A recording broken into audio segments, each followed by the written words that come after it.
Hello, welcome to Nerd Chat with Diana. Happy New Year. We're still in January. And I know culturally right now is the New Year, New You vibes going on. And I mean, to be honest, I have totally been that person in the past. Love the vision boards, the productivity planners, all the bucket lists, and getting excited about all these, new ways I was going to show up. And to be honest, this year, I just was not feeling it at all. And this is not a new idea. Historically, January hasn't always been the new year, the way that, with new resolutions and new goals and that sort of thing. And it has been like, usually historically has been the new year is springtime. And so anyway, so as I was kind of considering that, I've already heard some of these ideas of like springtime actually being really the time to, to have things grow and new ideas and having new goals and all that sort of thing. And winter really being a time for rest. But I honestly, I've never really practiced that.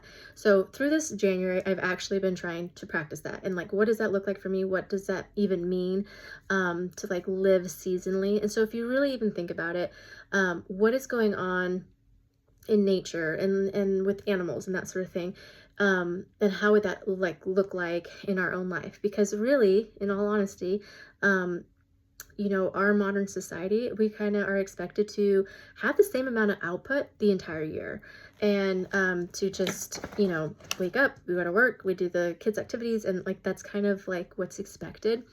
There's a little bit of change with summer, like depending on how or where you work, because of like summer vacation being a longer thing. But outside of that, like you're kind of expected to have the same amount of output.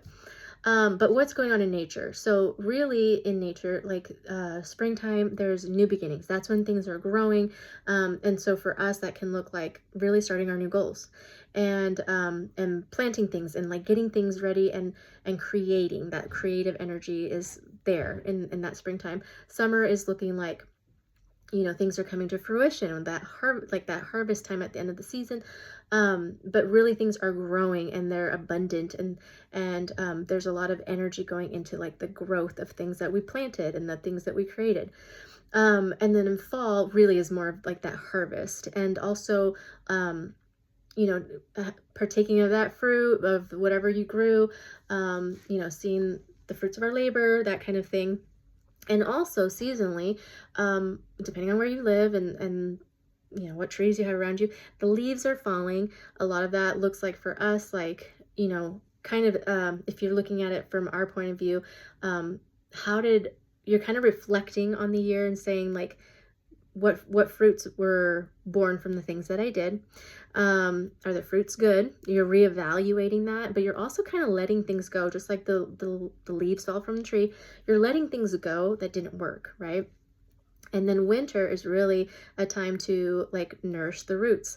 And so that looks like for us, like integration, like, okay, what worked, what didn't, what are the essential things that I need to keep nourishing to make that stronger, so when I can set myself up for success in spring, and so that's kind of like the cycle, the seasonal living. And so I just kind of been going around with like January is not for branches, it's for roots. And what are my roots? What are the things that I really need to nourish right now?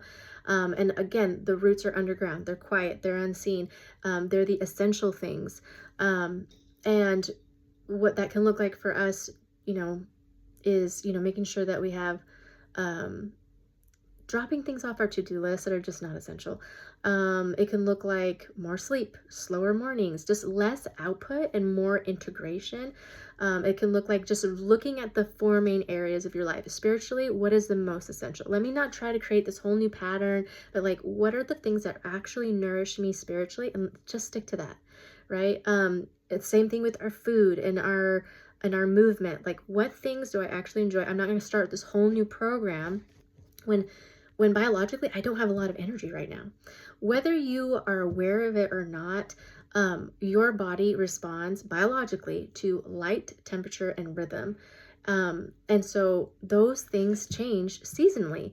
And so when we are trying to fight against like this need to like, your body is asking for more sleep. your body is asking for warmth and comfort and all those things, and now we're trying to like push it out of its comfort, and create something all completely new, and it's just not the season for that. I mean, it's not like we're never supposed to push outside of our comfort zone, but like literally the earth provides a time where we have more sunlight, which gives us more energy, which gives us more vitamin D. Like all these things are like setting us up for actually outputting more. But what is it providing in the winter? It actually provides less light. And with less light is opportunities for us to sleep more, which is actually very restorative and helps us to heal. So it's like if you're skipping that part completely, then you still need to do that work in the springtime when you're also trying to output and do more, right? And really, if you think about it, statistically, there are some people who are really good at goals. I'm not going to negate that at all. But for the most part, people start in January and they burn out in a couple weeks to like a month or so. And that's because maybe they're just fighting against what's naturally, the natural opportunity in the season, which is to rest more, to make sure we have enough warmth, to like fine tune the things that our body actually needs.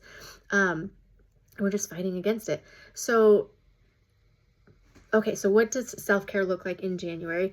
If you can just kind of focus on like warmth, like really, like I know that's a really simple idea, but warmth over intensity, repetition over novelty. That's why I was saying kind of like, look, like as you look at your year and say what actually nourished me, and like hone in on like the parts that actually worked. Those are your roots, right? Rather than creating something completely new. That's the branches and creating new fruit. And on a nervous system level, repetition is super regulating. And it's also why our nervous system will actually fight against something that's new, because it actually feels kind of dangerous to the nervous system. I know it doesn't make sense. There's a time and season to push through that, right? But like actually taking the time to stabilize the nervous system in the winter is going to help you it's going to help you in the spring.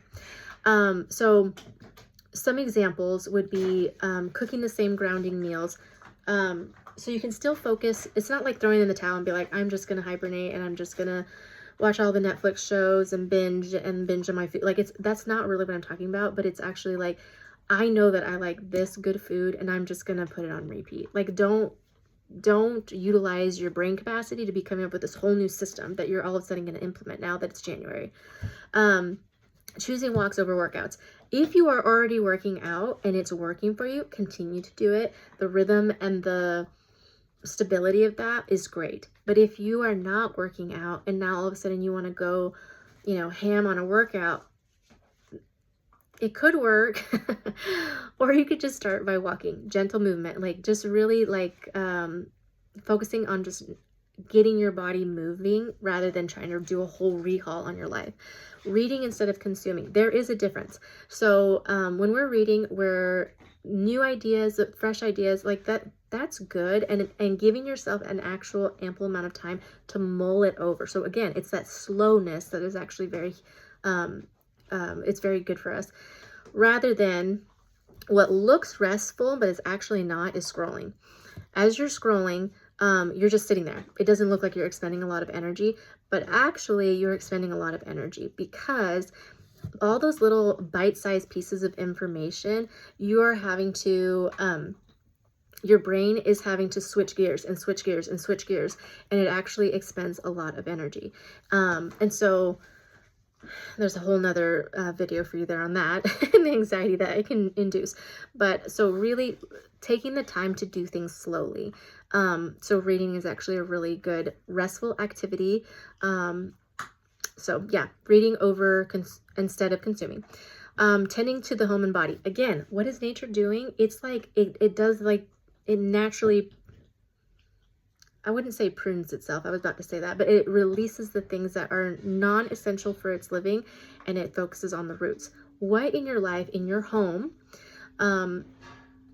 this is a great time to kind of look things over and be like, what is actually serving a purpose here and what needs to go? Like just releasing and cleansing the area, decluttering, that kind of stuff. And just doing it just on a slow, steady pace, again, also with your body. What is working, what is not working, and letting those things go that are just overcomplicated, okay?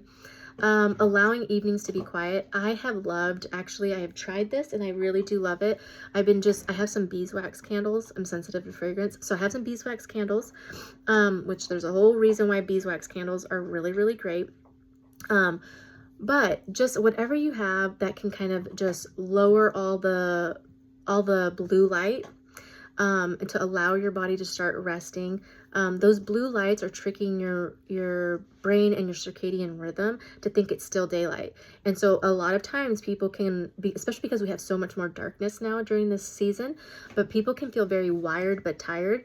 And it's some of that can be the blue light. So toning things down, putting on some candlelight or just some, we have salt lamps as well, and just allowing things to just kind of be more quiet and still at night is really a great self-care tip in January.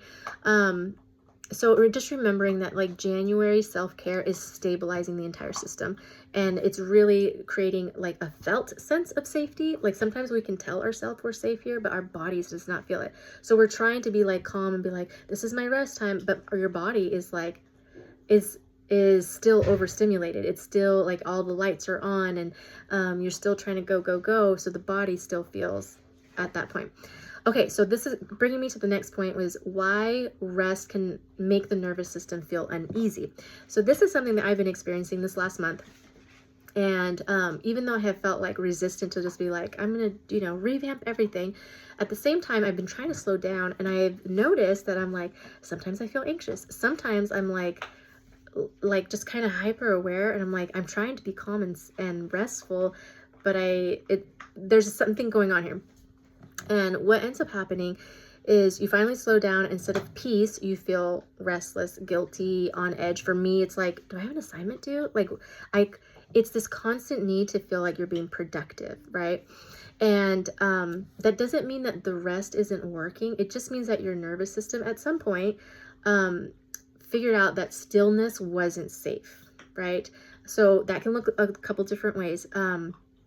But for many of us, it might have started because safety was found in being useful, staying alert, managing everyone else, keeping things moving. So when the body slows down, all of a sudden the alarm system turns on. And again, it's not because you're doing anything wrong. It's just because that mode of being, that restful, still state, it feels unfamiliar. Okay, so how to feel safe while resting. Again, rest doesn't need to feel forced, but it needs to feel regulated. Like the body actually has to feel safe being at rest. So there's a couple ways of resting. These are some tips. Try them out, see what works for you. So gentle ways of introducing rest. Resting with warmth, okay? Blankets, tea, sunlight, all of those can feel regulating in the nervous system. Resting with structure. Same chair, same time. So when I talked about earlier, repetition over novelty, this is really, really a great one. It becomes a signal, right? So if you intentionally sit in the same chair and grab your cup of tea and you say, just for 3 minutes, I'm just going to be still and just breathe, right? It doesn't have to be something really extravagant. It doesn't have to be a full meditation or anything like that, but just setting the intention that this is quiet time. If you do that on a regular basis, that structure, and like physical things, tangible things that signal to the brain, this is now time to relax. Your brain starts to do the work and just be like, oh, we do this every day, and she wants me to relax, and it starts to release. Okay. Resting with gentle input. This can look like music, reading, prayer. It's a more active form of intention. And again, you just work that out and kind of feel out what actually feels restful or peaceful. Resting without total stillness. So instead of like the full-on meditation where you're trying to quiet your mind, it can look like folding the laundry, slow walks. And again, you don't need to convince your body to rest, but you do need to show it that rest is safe. So again, going into those kind of activities or those kind of frameworks with the intention, I'm going to rest, recognizing if any anxiety or like uneasiness is coming up. When you're done, kind of really honing in on and telling your brain, talk to your brain and be like, we were okay. We didn't do anything. We weren't productive, and everything's still okay. So you're rewiring and showing the brain that it can be safe to be still. Okay, so January can be a season for teaching your nervous system that nothing bad happens when you slow down. Because when you slow down, again, January is a time to rest, but for some of us, like we don't even allow ourselves to rest. So if you want to be actually able to rest and get all the benefits of resting and taking care of those roots, you do have to like help your nervous system even get to that point. So again, this is kind of an alternative way of showing up in January and recognizing that like focusing on the roots, that isn't lazy. It's a preparation. It's setting up for success. And so if January, feels quieter, heavier, slower, that doesn't mean you're behind. It means you're listening to the way that your body's wanting to show up. We can tend the roots for now, and then the branches will know what to do when spring comes, and it'll know how to all the ways that you're ready to grow and like show up and create new things. So yeah, and I think MAP has been really, really helpful for this season that I'm in. I've helped a couple other people to really just allow their system to rest, to see what stories are coming up around productivity, and to just kind of let go of some of that so that way they can really utilize this season and what it's offering, which is rest, stillness, and really focusing on the roots. Okay, if you guys have any questions about that, if you want to do a MAP session, I have a couple of sessions open up every week. And so I'd love to help anybody that is really feeling called to be more intentional with their winter season. Okay, I'll talk to you guys later. Bye.